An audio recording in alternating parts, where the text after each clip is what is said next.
Well, what's up again there, guys? Brian here at 3Chart. Welcome to another awesome episode of the People's Questions episode, I believe 234. As you can see, I'm back at home, and I got a fairly large collection of questions from a lot of groups of different people of all different varieties, so I think this is going to be pretty interesting. We're jumping right into them. We have a regular of mine going by the name of Mr. Mr. M Keller, and he wants to know, if I were a biotic student, who would I like my master to be? Liara or Miranda? And I'm guessing this is obviously from Mass Effect. Definitely Liara, hands down. I think that with Liara being, way older, she's obviously a much more powerful biotic than Miranda. I think Miranda, with her genetic perfection, I don't think there's really too much she could teach me that I think would be effective. But Liara being an Asari, I think there's just much more knowledge and experience I could get from Liara than I think I could get from Miranda. So I would go with Liara. Next question comes from Mr. Michael Byland. Hope I said that right.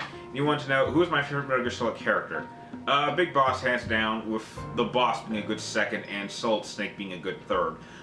Big Boss, in my opinion, really goes through the much more character development, I think, of just about any character. He kind of goes through several character arcs, and I think outside of the Boss, he probably has the second biggest influence on probably the second half of the franchise itself. You can kind of see how he starts out as, like, a naive, stealth soldier, then becoming a leader of men, and then kind of being the leader of his own military army, and then being caught in a serious conspiracy and then a war with Zero with the Patriots. And it's just what he did in his early life really has a rippling effect through the entire franchise, and it doesn't really end until Metal Gear Solid 4, and even his final act I thought was very, very honorable, because he kind of gave Solid Snake probably the best amount of advice that he's ever had in terms of not wanting to be a soldier and don't waste your life fighting. I think that's, for someone like Solid Snake, that is some great advice, which hopefully allowed Solid Snake to live the last year or two of his life in peace and away from the battlefield. So definitely Big Boss. Next question comes from Brandon Williams, and you want to know, have I ever played other hack and slash beat 'em up games like Bayonetta and Ninja Gaiden, and if so, what are my thoughts on them? Yes, I've played the first Bayonetta, and I think I've played a Ninja Gaiden or two on the PlayStation 3. They're okay. I don't think they're very strong in terms of story. Their characters don't interest me as much, and I think that they're a little bit too fast-paced, at least for me. I kind of like something that it can be fast-paced, but it's not so fast that I'm having a hard time keeping track of my character. And for games like, which I think are superior games like Devil May Cry or God of War, those are fast-paced enough without me losing track of what's going on or being able to keep a spatial awareness of my environment. And for Bayonetta, they just throw so much stuff at you. It suffers from a case of what I like to call TMSG. Stands for too much shit going on the screen. But that's just me. But I know it does have its fan base. I've played them, but I can't say I'm a big fan of those franchises. Next question comes from Kyle Zamet. You want to know, what is the best weapon in the Metal Gear Solid universe? Well, a nuke, obviously. But if I had to pick an individual weapon that you yourself could use, if I couldn't pick any of the Metal Gears, I would probably pick the railgun. The railgun has always been a very, very effective weapon that, has a lot of really good uses.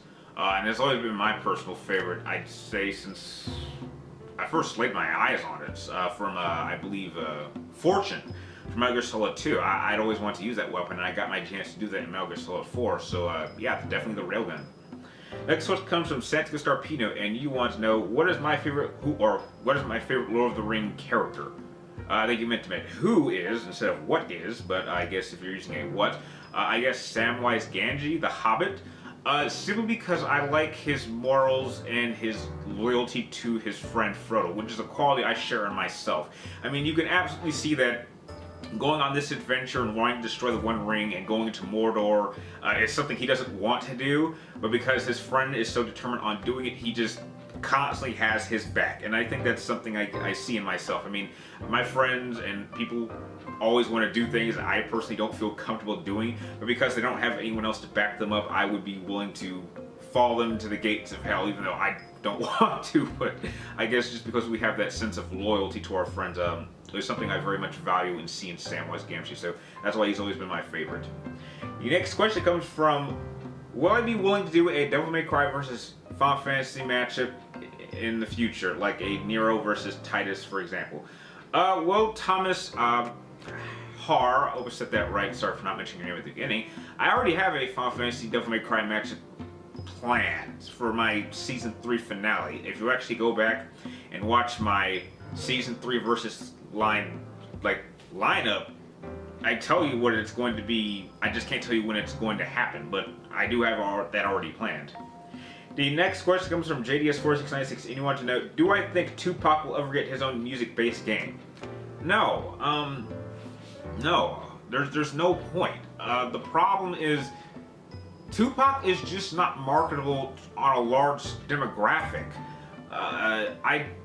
Number one, he's not. I mean, I'm not sure if somehow Tupac is still, releasing new albums. I highly doubt that. But his music is a product of its time, and the demographic you want to sell this to either aren't really gamers, or you can't really target it towards a gamer demographic. I mean, I'm not really the biggest Tupac fan myself, but what kind of music game would you make for him? What, is it a singing game? You could add in a couple of his songs in any other singing game. I don't think they want to do rap. So you obviously can't use him for Guitar Hero. He's not much of a dancer. So what type of music game would you want for a Tupac game? I mean, at least something like the Black Eyed Peas or Michael Jackson, The Experience, at least these were artists that either were relevant at their time. I mean, obviously Ubisoft was taking advantage of Michael Jackson's death, so they knew that they could make a quick buck off of that. And the Black Eyed Peas at the time of their game were still pretty hot. And both of these groups can sing and dance. So Tupac is just a rapper. So what more could you do with that? So no, I don't think he's going to get his own music-based game anytime soon. The next question comes from a odd one. I believe you're a newbie, but I'm having difficulty trying to say this name. But Tanuki Player, hope I said that right. And you want to know, is there a reboot or a remake of a game or a film that you think is good or will surpass the original? A remake. I think that if they handled the Resident Evil 2 remake properly, that could definitely surpass the original. Film-wise, I think, well, there are a bunch of remakes that I think were better than the original. I mean, some people don't realize is that Al Pacino's Scarface is a remake. Ben-Hur, the 1950s classic, that is technically a remake. So there have been several remakes that have surpassed the original. Do I think that'll happen anytime in the present or the near future? I can't really think of too many classic movies they would try to remake. I mean, they've made remakes, but I won't say that they're better than the original. For example, the remake of RoboCop, I surprisingly really enjoyed that, but I wouldn't say it's even close to being as good as the original 1980s classic. It's definitely better than RoboCop's 2 and 3, and it's definitely a good film on its own, but I wouldn't say it's better than the original. So as far as I can say, they're not in the near future. And the last question of the episode comes from Hydriga Blood 881, and you want to know, Calcot back when he was a merc would have been a good fit for what organization, like Foxhound, MSF, or Stars? I think he would have been. I think Calcot when he was a merc probably would have been a good fit for MSF, simply because that is a mercenary band of individuals. Foxhound relies a little bit too much on stealth, and that's not really his style, and Stars is too much being put on official assignments. But when you're with MSF, you pretty much pick your missions and your assignments, and that's really how mercenaries work, so I think that he would be a perfect fit for that. I don't think he would want to work with Big Boss, but I think he would definitely just want to make his own organization and just do his own thing, as he had been doing before. So yeah, I think that's the organization he would be best fit for. Well, with that, those are all the questions that you guys sent for this episode. I'd like to thank all of you guys for making this episode possible as soon as I got back home. If you guys have any more questions you'd like me to answer in next week's episode, be sure to type them in the comments down below. Make sure you get them into me before next Wednesday, before I start filming this episode. And like always, thank you guys for watching. You're awesome, and I will see you next time.